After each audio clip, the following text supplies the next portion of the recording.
Ladies and gentlemen, please give it up for the father of the bride.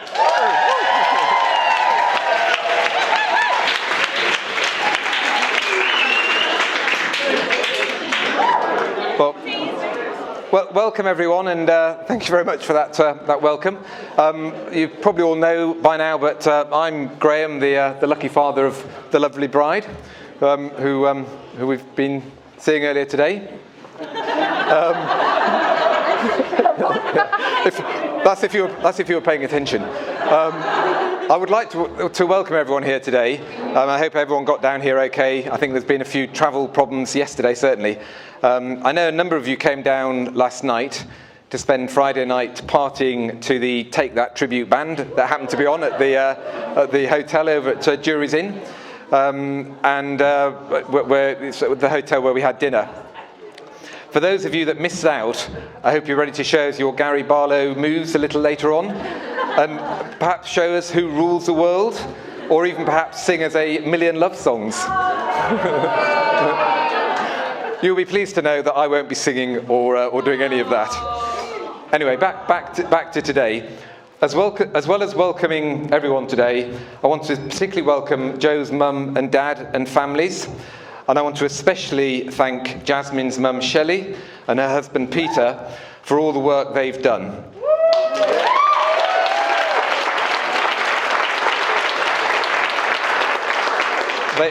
They've both been very busy making the amazing table decorations that you see on your tables in front of you, the table name board with the horseshoes on that you saw as you came in, the aisle decorations that we saw earlier.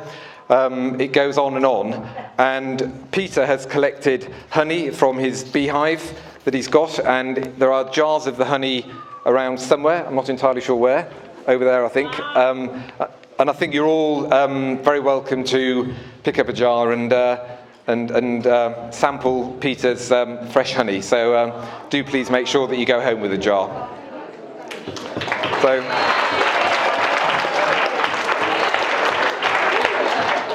So, to Jasmine, where to start? At this point, she's probably wondering, what will I remind her of from her early years? And as some of you know, there is a lot that I could cover. But I'm going to try not to embarrass her too much.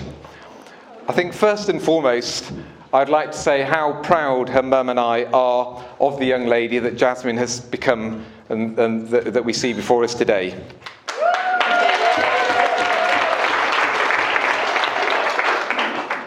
I do know that if Jasmine has a glass of something alcoholic today, I won't get called into school, unlike the time that Jasmine thought it was a great idea to pop home one lunchtime with some friends and raid our drinks cabinet.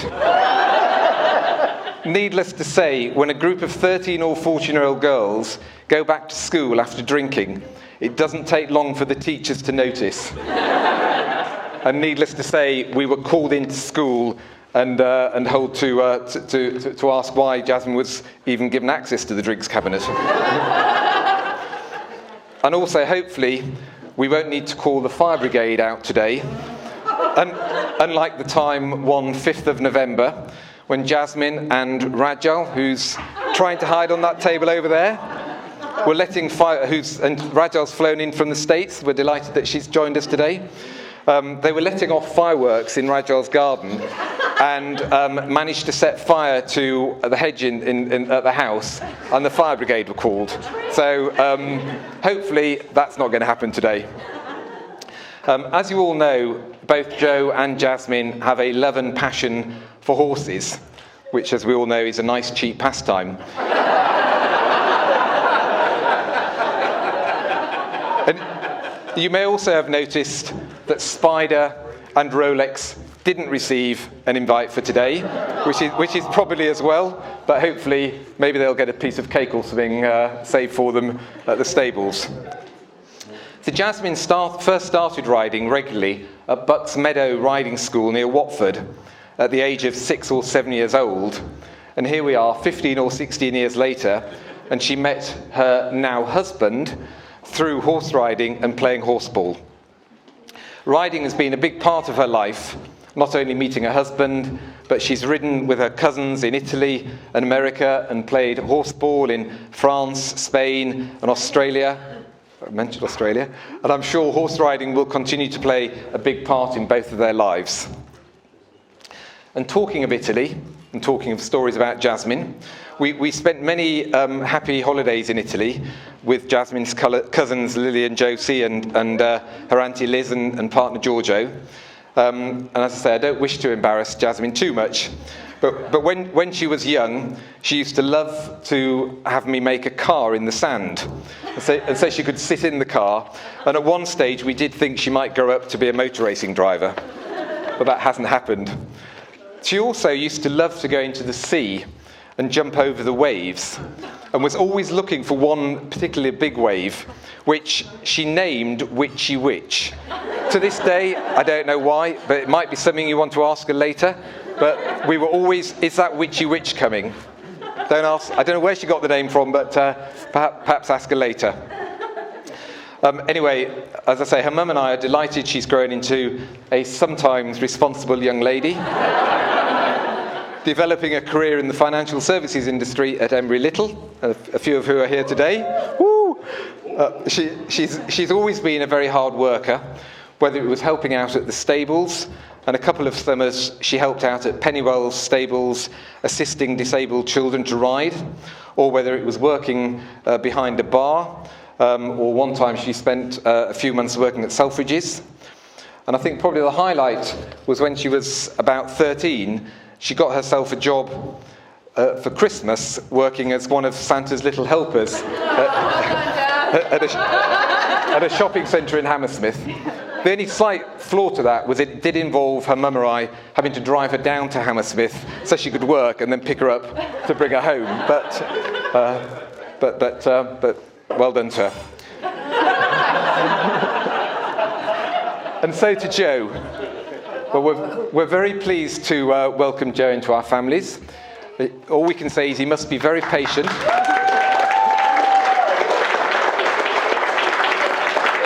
Well done, Jo.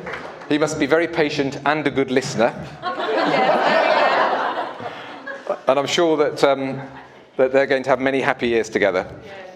Jasmine and Jo, as I think most of you know, have been going out for quite a number of years. And I was away in Mallorca one New Year back in 2017, and my phone rang, and the call ID came up as Jo.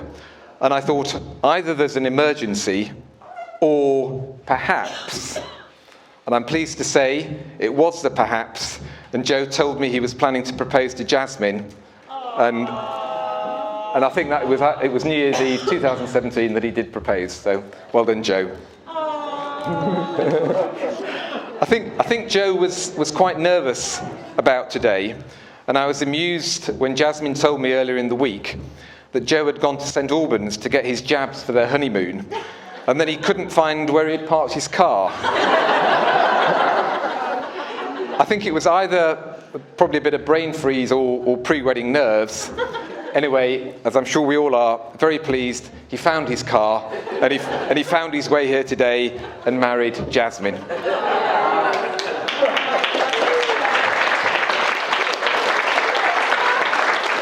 Anyway, I'm only going to say a few words. So I think that's probably enough from me for today. My parting words of wisdom would be to listen to each other and to compromise. Just a bit of advice. So all it leaves for me to do is to ask you all to stand and raise a glass to toast the happy couple and wish them both a long, healthy and happy life together.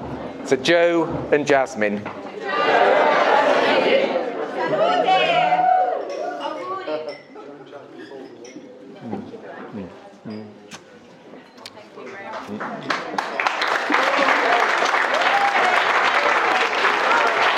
What next, Jo? So when it goes green, it's on. So it's on. You have to hold it close to your mouth. That was great. Yeah, that was great, Graham. Okay. Thank you, Graham.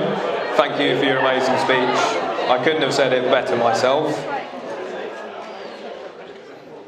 as you all have the misfortune of finding out shortly. Sorry if I appear a bit nervous. This is the first time I've done a groom speech.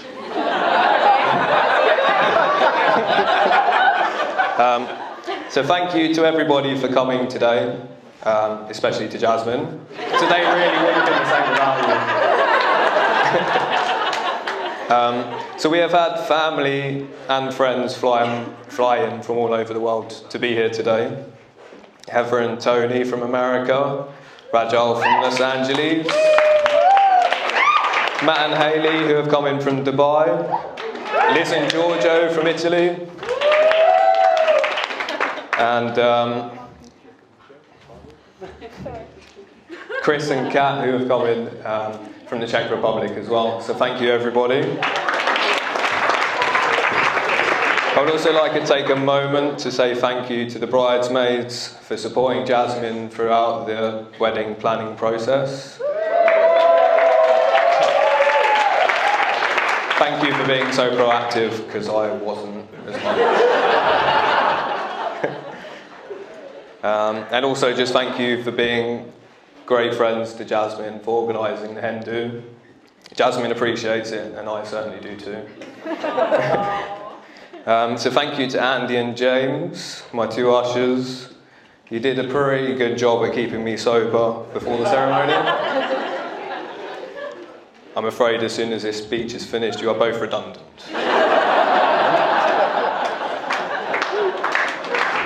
I'd also like to say thank you to Christine, who made the amazing cake that we hadn't actually seen before today.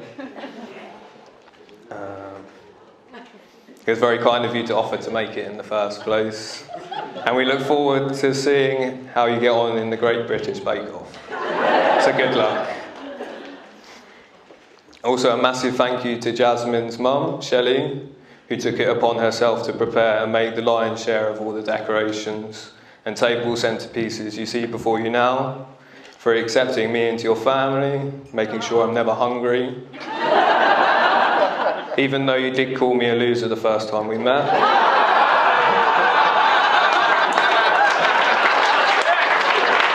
And obviously, for bringing up an amazing daughter. Also to Peter, who assisted Shelley and sourced and bottled the honey from his own beehive. It's been a pleasure getting to know you both, and long may it continue. A big thank you to the father of the bride, Graham. Thank you for welcoming me into your family again and bringing up such an amazing daughter. I think we can both agree that we've done pretty well. Maybe not Graham. Thank you for not calling me a loser when we first met.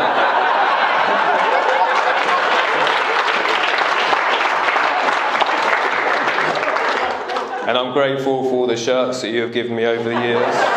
I now have no excuses for wearing jeans and a hoodie whenever I leave the house. So thank you. And thank you also to Barbara, who has been helpful in the organisation of today, and for keeping Graham out of trouble, because we all know what he's like. I would also like to thank my parents, Lorraine and Paul, for bringing up an intelligent, charismatic, handsome, witty and talented son. One thing they never taught me was modesty. No, but thank you for supporting me in everything I've done, be it on sucking on snails I found in the garden.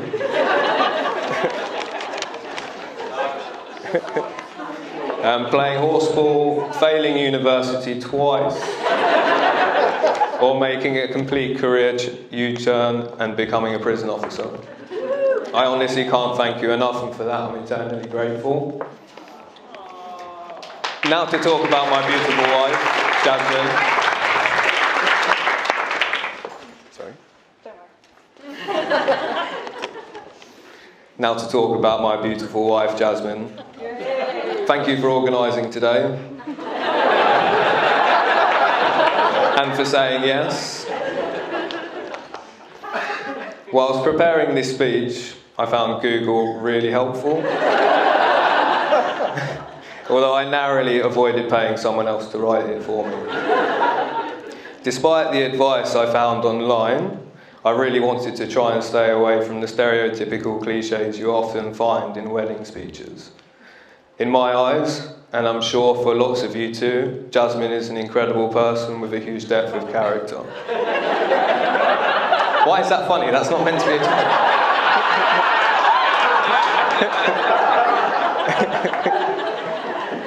She is honest, sometimes a little too honest. Witty, strong-minded and caring. I am sure that hearing me say this is not a surprise to anyone. As I look around the room today, the majority of Jasmine's friends she has known for 10 years plus, and a large percentage from childhood. This to me is just a testament to what an amazing and genuine person my wife is. I certainly can't say that for the majority of my friends.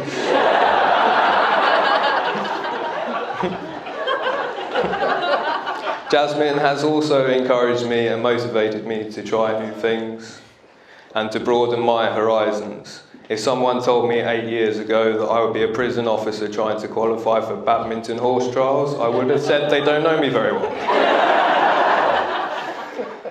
As I'm sure you all know, Jasmine loves her holidays, which consequently has meant that I too have had the opportunity to go some amazing places. And to actually go abroad without a horse was a strange sensation at first. I honestly believe that Jasmine brings out the best in people and is as beautiful on the inside as she is on the outside. To say I'm excited about what the future holds is a vast understatement.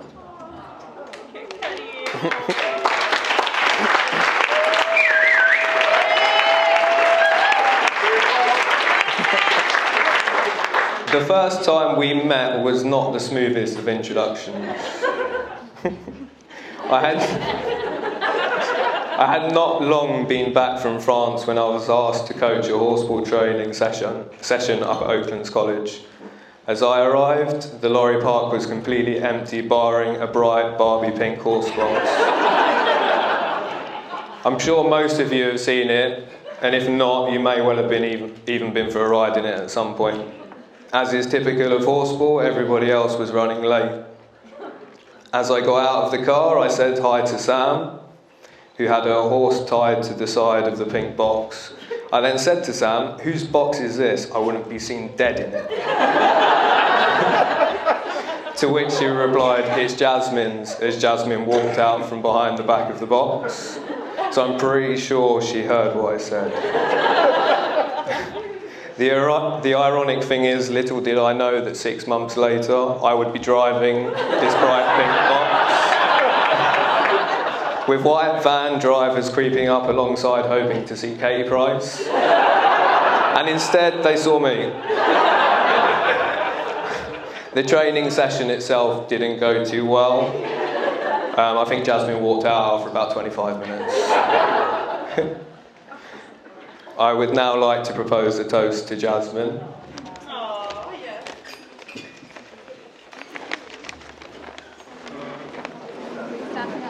Yes, sir. However you do toasts, I don't know. Just say to Jasmine. To Jasmine.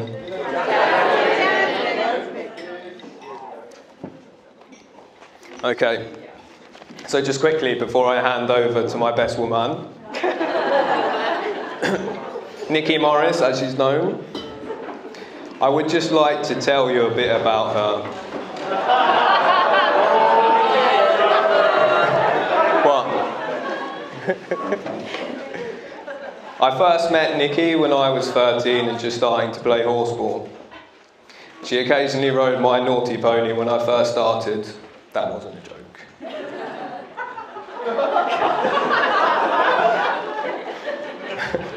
She was a peer, a mentor, a coach, and eventually teammate for many years. She taught me a lot over the years, the most valuable lesson being how to drink 10 pints and play horseball the next day without vomiting. But over the years, I have also learned that sometimes Nikki can over-exaggerate stories in a very disillusioned fashion, and she is very convincing. Her imagination is as comparable to J.K. Rowling on LSD. So I'd just like to ask you all to bear this in mind while she was doing her speech. So now I will somewhat reluctantly hand over to Nikki for her speech.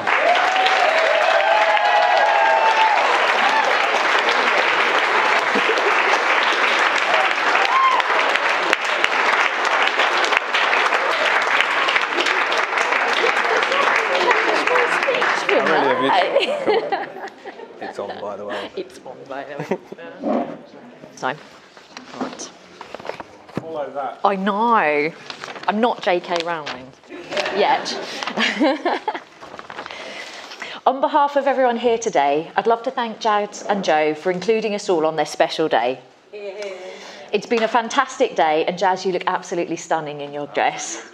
And Joe, I'm glad to see you made an effort and didn't come in your joggers. We expected that. As Joe kindly introduced me as his friend, my name's Nikki, and Joe and I have been friends for over 19 years. And I did meet Joe when he first came to play horseball at the North London Horseball Club. He was a bright-eyed, fresh-faced youngster, eager to learn to ride and play horseball. And it's a good decision, because horseball is probably the best horseball, or the best equestrian discipline to be played.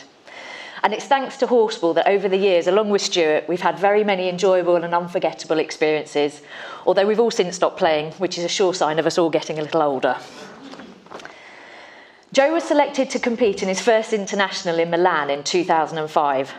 And for his initiation as the only new man in the team, he was dressed up in all the women's clothing, which included Sammy's bra, and we have to say she was quite well endowed. But it was quite unsettling afterwards, as it turned out Joe looked better than some of the girls there and seemed to attract a lot of attention from quite a lot of the young men. Obviously. On another occasion, our club was invited to a friendly competition in Belgium for the weekend. And in normal horseball fashion, a team of 6 players, we threw our horses into the lorry and left after work on a Friday and drove through the night to arrive in Belgium early on Saturday morning.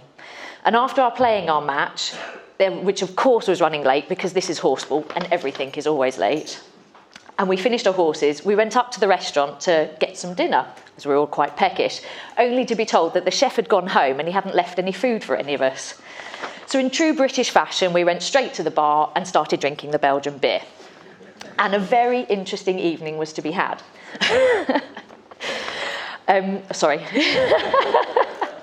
In still what was to be the biggest miracle I've ever experienced, Stuart, our friend over there, who is not known for getting up early in the morning, woke up about an hour before our match because in true state, none of us had put an alarm on to wake up in the morning. And we made a very fair and unanimous decision and insisted that Joe had to take the first pick-up.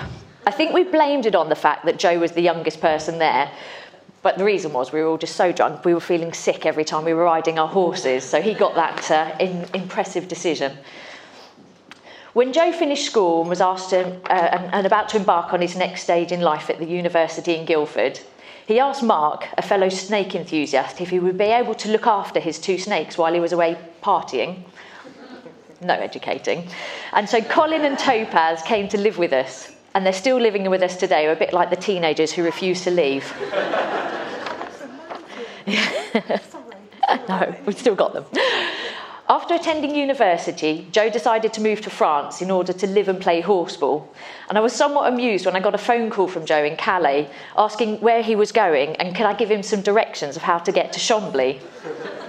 That's actually a true story. Yeah, it's a very true story. Fortunately, it's all on the same motorway, and I was a little bit concerned that Joe's Fiat Panda, and I'm sure most people remember the Panda, yeah, I didn't think it was going to make it, especially being overtaken by all the lorries on the way to France. But the little car made it in style, and it survived several more years in France before it went to its grave. During a visit to Joe in France, and after a few too many drinks, Laurent kindly suggested to Joe that he should probably go to bed. I think the swaying was the biggest giveaway, but Joe insisted that he needed a drink of water before he needed to go to bed, which he proceeded to throw all over himself, then take the normal approach of just trying to drink it. And the other favourite moment I will always remember was when he decided to try and help us clean up after the party and ended up falling over into the very large paella pan. which luckily was empty at the time. Joe's first ever ski trip was to Banff for Stu's 30th. And firstly, I think he made the correct decision when he chose a snowboard over skis. And as the only person in the group who had never skied before, sorry, change the page. Sorry, Joe. Together. Joe signed up for some lessons. And admittedly, we all demanded that he did this. But only Joe could be lucky enough to start in a group lesson consisting of himself and one other person, and then ended up being the only person in the group. Never quite sure what happened to the other guy. He never did tell us. During the same trip, we all went out on a skidoo outing where Joe decided that riding pillion with me was going to be a good idea. But anyone here who rides a motorbike will know that when your passenger leans the wrong way around a corner, it gets quite interesting to try and steer around that corner. So after some good-natured screaming in my ear to slow down and stop about it, because he thought I was driving too fast, but we hadn't crashed, so I think that's a sure sign that we weren't driving too fast. Joe dumped off in a huff and then lectured me about my driving. But as everyone here knows, women are the far superior drivers. Especially of skidoos.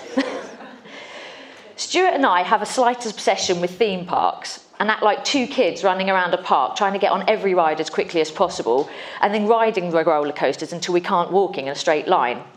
Having Joe join us on these trips has to be some of the funniest occasions of my life, as Joe positively hates roller coasters. He holds on with a death grip and screams like a girl, which just makes the rest of us laugh. An excellent example of this was the first ride we went on was an oversized boat that went forward and backwards. Joe started screaming, good example, "Oh my God!" Then suffered by "ah!" for the remaining thing. I have to stress, we were in the children's section of Thorpe Park. I highly recommend taking Joe with you anytime you're off to Thorpe Park. But it's fair play because to able to do something that you hate so much. When Joe had his quarter-life crisis, you're still too young to have your midlife crisis, the decision came for a new career path, and he chose to train as a prison guard. Surprised? I think I would have been more expected to have a piercing or a tattoo, although he's already got those, so I expected a motorbike instead. But this is definitely not a job that we could see Joe doing, and I had a laughing fit when I pictured Joe becoming an inmate's new friend. He's definitely blonde and pretty enough for that. Very nice. I asked some other people that know Joe to give me some words to describe him. I got relaxed, stable, trusting, which was shortly changed to gullible, unpredictable, with an excellent dress sense. In short, Joe is a wonderful friend who I've shared many truly great times with, and when I look back at all the stuff we've done together, it makes me honoured to have a friend like you. I have a little advice for you, Joe. When we, and I use this word to cover all of the female population, when we say something, we normally mean something else. For example, when we say nothing's wrong, you're in a whole world of pain. When I say I'm fine, we mean I expect you to be a mind reader. And if it said you don't have to, you absolutely have to. And of course, my favourite, do you love me? I'm about to suggest something very expensive. Finally, marriage is not about finding the person you can live with, it's about finding the person you can't live without. So Joe and Jazz, I'm so pleased you found each other. Please all join me in raising your glasses, not only to the happy couple, but to the many years of blissful marriage which there surely awaits them. I haven't got a glass. To Joe and Jazz.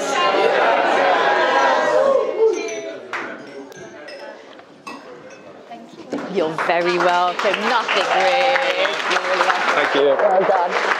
And here's a little present from Mark and I to you both. It's 19 years of memories. Oh, really? So please enjoy them and share them maybe with all your guests as you go through. So Wow, thank you okay. for our present. That's amazing. Thank you. You're very welcome. Jazz, let me give you a hug. Absolutely beautiful. Thank you so much. You're very welcome. See nothing read there. How was it? Yeah, cheers, See many thank you. presents? Yeah. Yes, I guess so, yeah. Thank you.